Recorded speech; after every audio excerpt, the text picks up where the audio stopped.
for the best highlights in the Valley. Welcome to the Prep Zone on WRBL. Brought to you by WOW, Internet, TV, and phone. Welcome to Week 8 of the Prep Zone presented by WOW. I'm Rex Castillo alongside my new co-host and Shaw graduate Jack Patterson. Welcome to this side of the Prep Zone, sir. We've got a ton of games for you guys tonight, and let's start it off with the biggest one. Cue the drama at Connect Stadium, Rex. Of course, as the man said, we're looking for revenge against the Cairo Syrup Makers, the only team that beat them last season in the regular season opening drive. They're already in the red zone. Kyrie McCoy takes care of the rest, punches it into Pater. Tigers get the 2, 8-0 Carver. Later in the first, Matt Peters calls his own number, goes straight up the gut to put Cairo on the board, make it 8-6 Tigers though. But here come the Syrup Makers. Peters showed off the legs. Check out the gun. Drops this dime to Marquis Lovejoy, 28 yards away. Cairo jumps ahead 16-8. Third quarter now, second play of the drive. Tay Solomon gets the rock, busts through the Carver defense, finds Paradise. Cairo rolling at this point, 22-16 Syrup Makers. Later on though, Carver punches right back. This play is give McCoy the rock, get out of the way. My man hits the turbo button. See you later. 80 yards, touchdown. Tigers cut the lead 22-16. We have to go to double OT to settle this one. Carver gets redemption, beating Cairo 56-52-46 in double OT. Oh my word, cue the drama. Another big Region 1-4A matchup as Columbus travels to American Sumter. The first half, all Panthers. Panthers march down the field. Canova Willoughby throws it to his brother Quay. He makes the defender miss. That's 6. Next possession. Here's Cavante Nelson. He gets a touch, one of his many trips to the end zone. 2 possessions later, Willoughby scans the field. He finally finds his brother Quay for a big pickup. First quarter ends, we're going to flip the field after that big pickup. Willoughby hands off the Nexon, throws 6 more on the board, 41-0 before the half. Panthers roll 55-7. That team can ball. On Thursday, Shaw looking for the 5th win of the season. Let's go to the first quarter. Patriots knocking on the door. Cameron Bergeron, they line up in the Wildcat, and guess what? It's going to pay off. Carries the middle of the house, 3-yard score, puts Westover up 7-zip. Second quarter now, pass back in the red zone. Cameron Hopkins calls his own number. It's going to roll again. Patriots score another TD. Westover leads 14-zip. Less than 2 minutes in the frame. Shaw lines up for a field goal. Nope! Wasson Davis Jr. calls his own number, gets to the edge, eats up all kinds of turf. First down, Raiders. Next play, though, Shaw feeling good, goes to the option.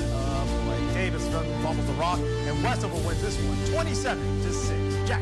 Also on Thursday night, Central Macon coming down to face the Kendrick Cherokee. This game was played over at Pacelli High School. Cherokee's on the move, down 14-6. Rayshawn Hill eats up 13 yards. He keeps the Cherokee drive alive. 35 seconds left in the second. 4th and goal. Kendrick going for it, but Quavion Hill gets sacked before the goal line.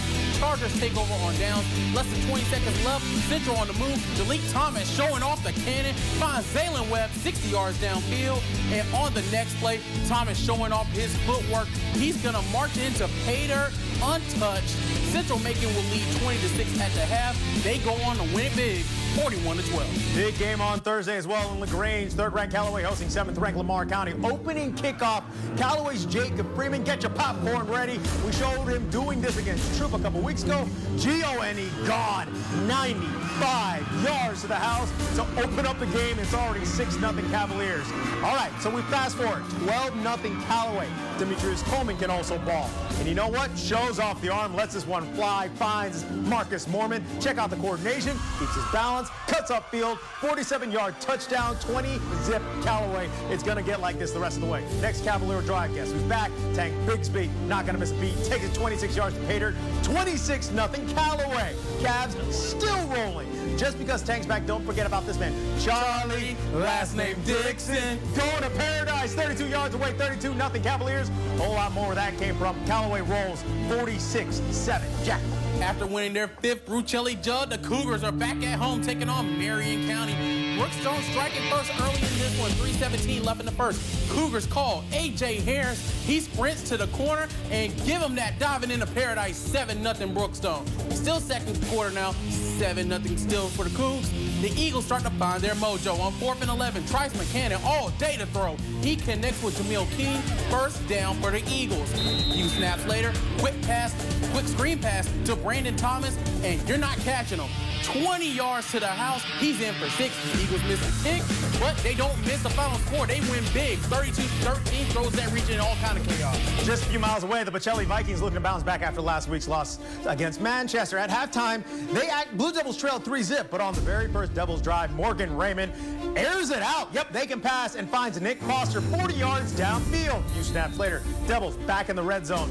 Quick toss to Santuan Holt. Easy money just like that. Strolls into pay dirt. They jump ahead 6-3 with 10:30 left in the third. Let's jump to the start of the fourth. Same score. This whole passing thing is working out for Manchester. Quick screen pass to Foster. Does the rest. Fakes his man. Turns on the Jets. Reservations for 6. 56 yards away. 13-3 Blue Devils there. Manchester goes on to win this one big. 25-3 at Pacelli. It's a full moon Friday night in Ellaville as Taylor County and Slide County face off. Scoreless in the first quarter. Slide County will strike first. Zaman Ross finds Tater. The Wildcats up 7-0 early. Second quarter now, still 7-0 Slide. Backed up deep in their own territory. They're going to hand the ball off to Trent Bivens. He's going to hit the corner, find the sideline, and y'all might as well say goodbye. He's gone. 92 yards to paradise. Slide County leads 14-0, and they roll big, 49-14 over Taylor County. That man's a problem. Harris County. Let's catch up with some scores. Harris County falls on the road to Warner Robins, 37-22. LaGrange, unfortunately, rough day for them. They lose 45-2 to Cartersville. Northside hits the road to Albany, and Doherty sends them back with a 40-17 loss. And Jordan didn't fare much better at Bremen, falling 57-6. That's going to do it for the Georgia side. After the break, we'll catch up with our East Alabama high schools. PrepZone rolls on after this.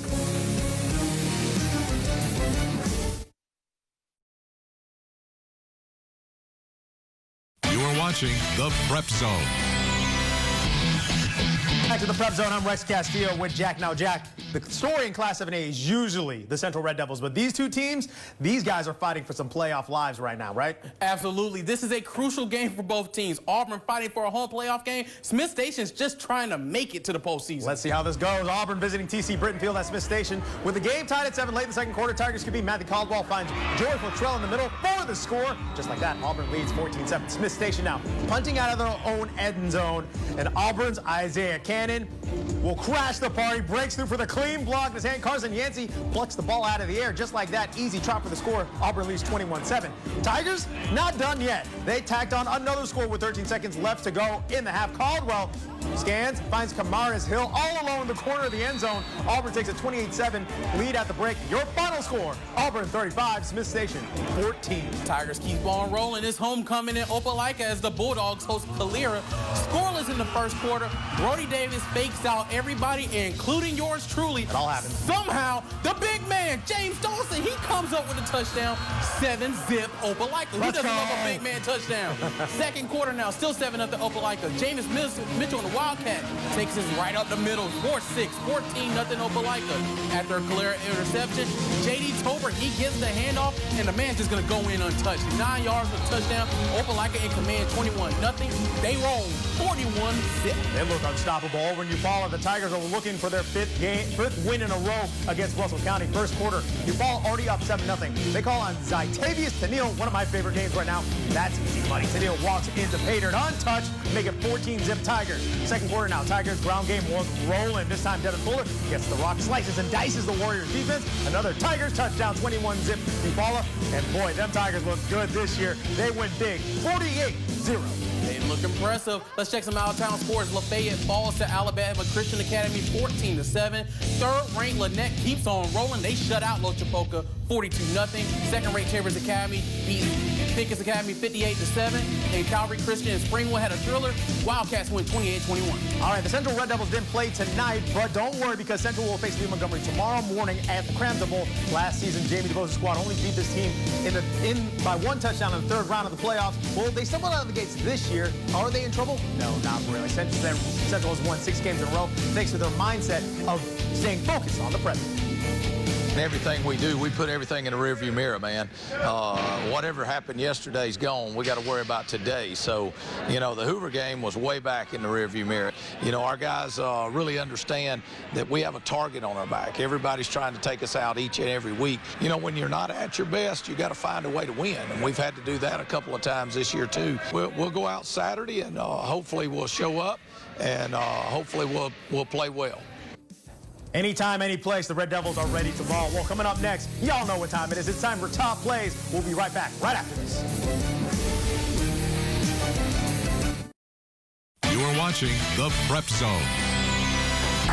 All right, y'all, it's one of our favorite times of the show. Time for Top Plays. You ready? Let's do it. Top 3 on 3. Let's roll. Top play number 3. Calera scoreless in the first. Brody Davis fakes out everybody, including the camera guy. Somehow, big man James Dawson comes up with it for the touchdown. 7-zip. Opelika, they also win this one big.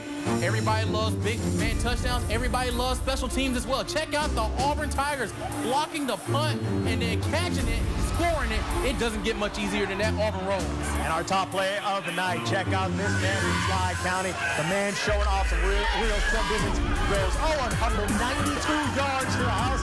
Wildcats, after stumbling to Marion County, rolling later on in the season. He's still running. Oh, my goodness. Coming up next, we'll take a look at what's coming up next week on the Prep Zone. Stick around, guys. We'll wrap it up right after this.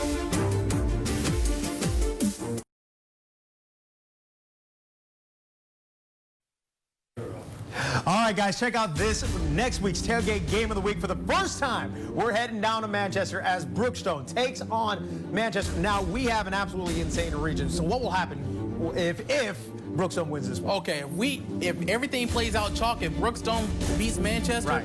3 teams, Brookstone, Manchester, Marion County, all with 1 loss in the sub-region. How they fix that, I have no idea, but it's going to be fun to watch. We always knew that this region was kind of chaos heading into the season. This is even more so. And tonight, Manchester trailing at Pacelli, pick it up in the second half, scored 25 points in the second half to win it.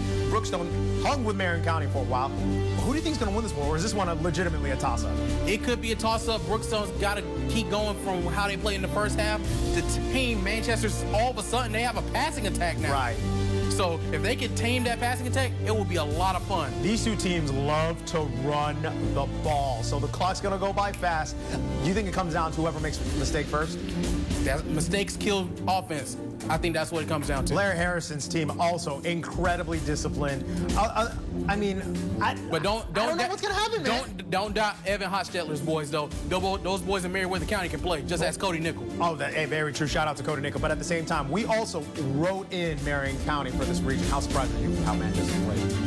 Listen, I didn't see it coming, but I'm glad it happened. This region has been fun to watch, and it's just going to keep on going. All right, well, that'll do it for this week of the Prep Zone. We're here next week, y'all. We'll see you then.